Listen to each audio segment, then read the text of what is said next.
मीनू अपने पिता के साथ रहती थी। मीनू के पिता दीनदयाल एक गरीब मजदूर थे। दीनदयाल मजदूरी करके जो पैसे कमाता, मीनू उन्हें बहुत संभाल कर रखती थी। मीनू को बचपन से नाचने, गाने और खाना बनाने का बहुत शौक था और एक दिन मीनू ने कुल्हड़ पिज्जा बनाकर सबका दिल जीत लिया। मीनू की मां बचपन में ही उसे छोड़कर चली गई थी। जब मीनू 6 साल की थी, मीनू के पिता दीनदयाल ने ही उसे पाला और मां का प्यार दिया। घर में मां ना होने के कारण मीनू ने बहुत छोटी सी उम्र में घर संभालना सीख लिया था। वो खाना बनाती और घर के सारे काम करती। मुझे माफ कर देना मीनू बेटी। मेरे होते हुए तुझे घर के सारे काम करने पड़ते हैं। पिताजी, अगर आप घर का काम करेंगे तो 2 पैसे कमाने के लिए बाहर कब जाएंगे? आप दिन भर बाहर कड़ी मेहनत करते हैं, तब तो हमें 2 वक्त की रोटी मिल पाती है।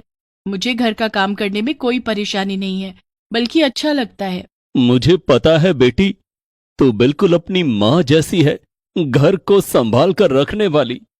ये ले, कुछ पैसे रख ले। दीनदयाल की कमाई बहुत कम थी, लेकिन वो जो कुछ भी कमाता सब मीनू को लाकर देता। मीनू उन पैसों में घर खर्च के लिए पैसा निकालकर बाकी पैसों को अलग रख देती। मीनू बेटी, तू इन पैसों को चावल के डिब्बे में क्यों रख रही है? बाबा, ये पैसे हमारे काम आएंगे। इन पैसों से हम अपना कुछ काम शुरू कर सकते हैं। ठीक है मीनू बेटी, अब खाना लगा दे, मुझे बहुत भूख लगी है। अभी लगाती हूँ बाबा। मीनू दीनदयाल के लिए एक प्लेट में फ्राइड राइस लेकर आई। ये क्या मीनू बेटी, आज तुमने रोटी नहीं बनाई? बाबा, ये फ्राइड राइस है, मैंने पहली बार बनाया है। आप खाकर बताओ कैसा बना है। दीनदयाल ने फ्राइड राइस खाया तो उसे बहुत पसंद आया। वाह, क्या फ्राइड राइस बनाया है तुमने, बहुत स्वादिष्ट है। ये फ्राइड राइस बनाना तुमने कहां से सीखा? मेरी सहेली है ना निशु, उसने मुझे बताया कि उसकी माँ उसके लिए ऐसे ही फ्राइड राइस बनाती है। बाबा, उसने तो मुझे पिज्जा बनाना भी बताया है। मैं आपके लिए कल ही पिज्जा बनाऊंगी। ठीक है मीनू बेटी, अब तू भी खाना खा ले। मीनू भी खाना खाकर सो जाती है।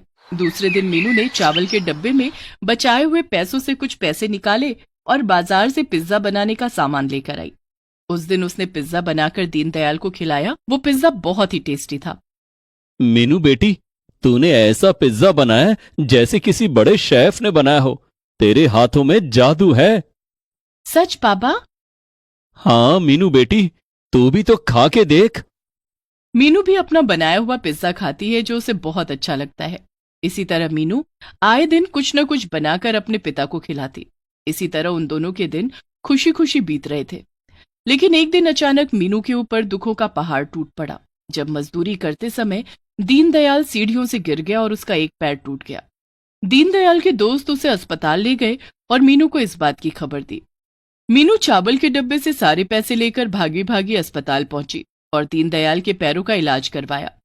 उसके बाद दीनदयाल के दोस्तों ने उसे उसके घर पहुंचा दिया। घर आने के बाद, मीनू बेटी, ऊपर वाले ने हमारे साथ इतनी नाइंसाफी क्यों की? इस हाल में मैं कुछ काम करने के लायक नहीं रहा। अब घर का खर्चा कैसे चलेगा?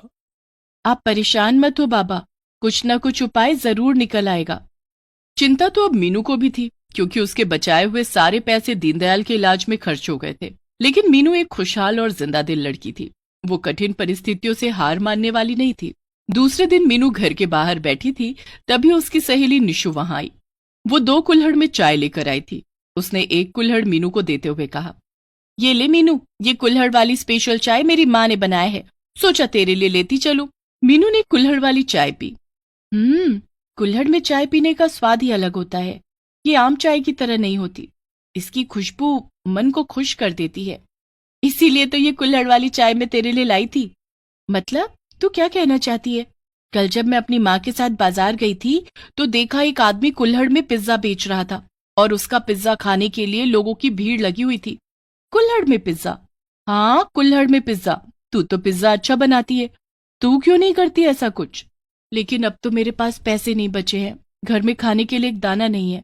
मैं कुल्हड़ और पिज्जा बनाने का सामान कैसे खरीदूंगी? मैं अपनी माँ से कह के तुझे कुछ पैसे दिला दूंगी। जब तेरा काम चल जाए तो पैसे लौटा देना। क्या आंटी जी पैसे देने के लिए मान जाएंगी? हाँ, मैंने तो माँ से बात भी कर ली है। तो रुक, मैं अभी पैसे लेकर आती हूँ। निशु अपने घर गई और अपनी माँ से पैसे मांग कर लाती है और मीनू को दे देती है। इन पैसों से तू कुल्हड़ पिज्जा का काम शुरू कर दे, तेरी सारी परेशानी दूर हो जाएगी। मीनू ने वो पैसे ले लिए और घर आकर दीनदयाल को सारी बात बताई। मीनू बेटी, ऐसे किसी से पैसे लेना अच्छी बात नहीं है।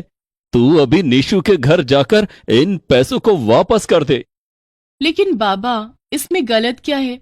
जब हमारा काम चल जाएगा तो मैं ये पैसे निशु को वापस कर दूंगी।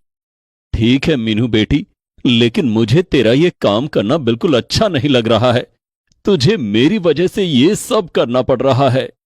बाबा, आपने जानबूझकर तो कुछ नहीं किया ना, और हो सकता है हमारा ये काम अच्छा चल जाए और ज्यादा आमदनी होने लगे, फिर तो आपको मजदूरी करने की भी जरूरत नहीं पड़ेगी। दूसरे दिन मीनू ने बाजार जाकर कुल्हड़ और पिज्जा बनाने का सामान खरीदा और घर आकर कुल्हड़ में पिज्जा बनाया। फिर उसने घर में रखी एक टेबल को बाहर निकाला और उस पर कुल्हड़ वाला पिज्जा रखकर आवाजें लगाने लगी। आइए आइए, कुल्हड़ वाला पिज्जा खाइए, आइए आइए, कुल्हड़ वाला पिज्जा खाइए। लेकिन आवाजें लगाने के बाद भी कोई उसका कुल्हड़ वाला पिज्जा खाने के लिए नहीं आया। इतने में निशु वहां आती है। क्या यार निशु, मैंने इतनी मेहनत से कुल्हड़ वाला पिज्जा बनाया, लेकिन कोई ग्राहक ही नहीं आया। लगता है मेरा कुल्हड़ वाला पिज्जा यूं ही बर्बाद हो जाएगा। ऐसे कैसे बर्बाद हो जाएगा? तू अपने पिज्जा को अलग तरह से बेच। अलग तरह से कैसे? देख, तुझे तो नाचने गाने का भी शौक है, तो तू आवाज लगा, आइए आइए, कुल्हड़ वाला डांस पिज्जा खाइए। और जब कोई ग्राहक तेरा कुल्हड़ पिज्जा खरीदने आए तो उसे डांस करते हुए पिज्जा देना। फिर देखना, लोग तेरा डांस देखने भी आएंगे और पिज्जा खाने भी आएंगे।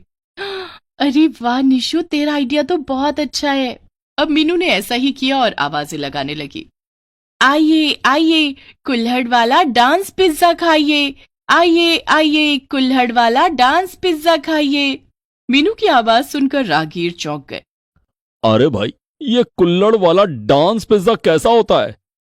पता नहीं भाई, मैंने तो पहले कभी नहीं सुना। चलो चलकर खाते हैं, हम भी देखें ये कुल्हड़ वाला डांस पिज्जा क्या है। सभी लोग मीनू के स्टॉल के पास आए और बोले, अरे जरा हमें देना कुल्हड़ वाला डांस पिज्जा। अभी लीजिए बाबूजी। मीनू डांस करते हुए सबके हाथों में कुल्हड़ वाला पिज्जा देने लगी। सभी ग्राहकों को मीनू का ये अंदाज बहुत पसंद आया। लोग उसका डांस देखने और कुल्हड़ वाला पिज्जा खाने के लिए आने लगे। थोड़ी ही देर में मीनू के स्टॉल के पास भीड़ लग गई और उसके सारे पिज्जा बिक गए। पहले दिन मीनू की अच्छी कमाई हुई। दूसरे दिन उसने फिर से कुल्हड़ वाला पिज्जा बनाया और आवाजें लगाने लगी, आइए आइए, कुल्हड़ वाला डांस पिज्जा खाइए, आइए आइए, कुल्हड़ वाला डांस पिज्जा खाइए। अरे भाई, ये पिज्जा वाली बहुत स्वादिष्ट पिज्जा बनाती है। पूरे शहर में इसकी तरह डांस करते हुए पिज्जा कोई नहीं खिलाता, और रेट भी काफी रीजनेबल है। चलो चलकर पिज्जा खाएं। हाँ हाँ भाई, चलो। इस तरह सभी लोग मीनू के स्टॉल पर कुल्हड़ पिज्जा खाने आते हैं। मीनू सबको डांस करते हुए पिज्जा देती। अब पूरे शहर में मीनू के चर्चे हो रहे थे कि कोई कुल्हड़ पिज्जा वाली है जो डांस करते हुए सबको पिज्जा खिलाती है। दूर दूर से बूढ़े, बच्चे, जवान मीनू का कुल्हड़ पिज्जा खाने के लिए आने लगे। इस तरह से धीरे धीरे मीनू का काम बहुत अच्छा चलने लगा। उसने निशु के पैसे भी उसे लौटा दिए। कुछ दिनों के बाद दीनदयाल का पैर भी ठीक हो गया। मीनू बेटी, अब मैं ठीक हो गया हूं, मैं काम पर जाने लगूंगा। तू ये कुल्हड़ पिज्जा का काम छोड़ दे। पिताजी, इस कुल्हड़ पिज्जा के काम की वजह से हमारे मुश्किल भरे दिन अच्छे से कट गए। मैं तो कहती हूँ कि अब आपको मजदूरी करने की कोई जरूरत ही नहीं है। आप भी मेरे साथ पिज्जा बनाना और बेचना। मजदूरी के काम में बहुत जोखिम है, और फिर रोज रोज मजदूरी भी तो नहीं मिलती। कुल्हड़ पिज्जा के काम से अच्छी कमाई हो रही है। इस काम को छोड़ना अब ठीक नहीं है। निशु ने सही समय पर मेरी मदद की और मुझे अच्छी सलाह दी है। तू ठीक कह रही है मीनू बेटी, मैं भी अब तेरे साथ कुल्हड़ पिज्जा बनाया करूंगा। दूसरे दिन से मीनू ने दीनदयाल को भी कुल्हड़ पिज्जा बनाना सिखाना शुरू कर दिया। अब दीनदयाल और मीनू दोनों मिलकर रोज से ज्यादा कुल्हड़ पिज्जा बनाने लगे और बेचने लगे। दीनदयाल पिज्जा बेचने में मीनू की मदद करता और मीनू डांस करते हुए लोगों को पिज्जा खिलाती। इस तरह से कुछ ही दिनों में उनका कारोबार अच्छा चलने लगा। अब उन्होंने एक छोटी सी दुकान खोल ली और लोगों को कुल्हड़ पिज्जा खिलाने लगे। मीनू की सूझबूझ और निशु की मदद से उनका कुल्हड़ पिज्जा का काम एक व्यवसाय में बदल गया और अब मीनू और दीनदयाल की गरीबी दूर हो गई।